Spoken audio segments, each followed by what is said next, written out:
Her kim Allah'a şirk etse Allah meşin başına yok koyaktır şunu. Ne meşin Allah gayim duruptur. İllet nerede he?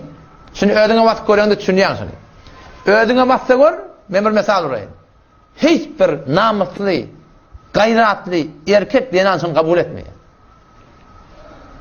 Mevlana Ömer Serbadi rahmetullahi misal veriyor. Şu şirkin ne mi deyip Allah bağışlayacak ya, şunu düşündürecek oluyor. Onda diye iki tane denana var diye. Bir denana var, adamının bela nispeti hazırın, hemme hizmetini etkiyor. Giyce, günler, iyime, içme, pişirme, düşürme, kapsanak yuma, ilmaş yuma, neyme diysen, çeşm. Bir denana. Ama, şu denanın bir çet yanışı var diye. Bela nispeti hazırın, bağırsan ayarlı oğlan. Özü Müslümanlık oğlan. Bir çet yanışı var diye. Hemme de zahine diye, ne mi diye. Gözünün kıyabılan adamın doğduğunu diye. Onunla bırak diliye diye.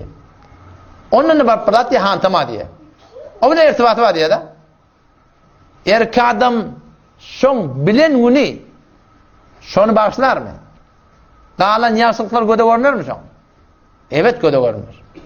Durun yerine namuslu adam. Hala öngü diye.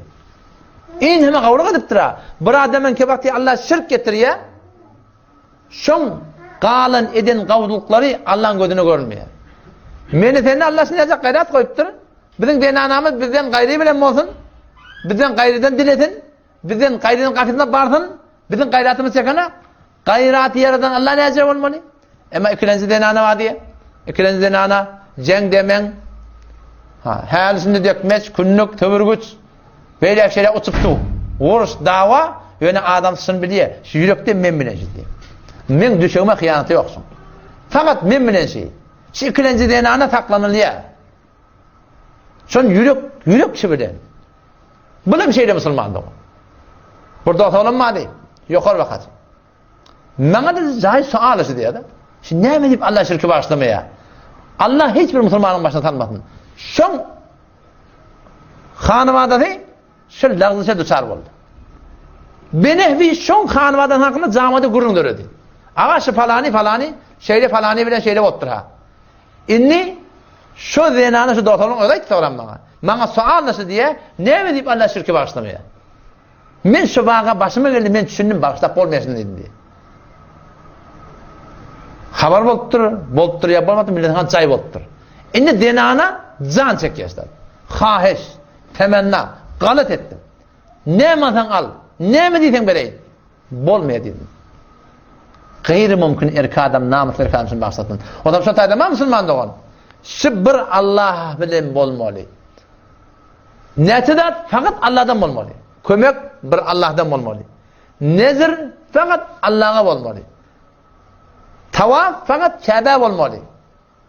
Rükû secde fakat Allah'a olmalı. Şu fakat Huda için olmalı arkadaşlar. Dilemeklik fakat Allah'dan. Nezir diyersin da. Aş getiriyenlerle. Aşe nezri. İyimeklik şundan haram. Biz öz fıkhımı da itiyorlar. Baştaki feraklar var. Onun işimi de yok burada. Öz mezhebine gayim var. Aşe nezri. Her kim getirdin? Nezre falan. Nedettin behvatiyatan yoluna. Nezre falan. Şu nezre gayrullah ibadatçı. Fakat Allah'tan şirin olmalı. Öyle ettehiyyatü diyen ettehiyyatü lillahi dille olayan ibadat. Yalvarmak, tığınmak, çağırmak, dilemek Allah'tan olmalı. Ve salavat ibadet cismi, rükû, secde Allah'tan olmalı. Allah'a olmalı. Tavaf fakat Beytullah'a olmalı. Ve tayyibat ibadeti mali nedir? Sadaka fakat Allah'tan şirin olmalı.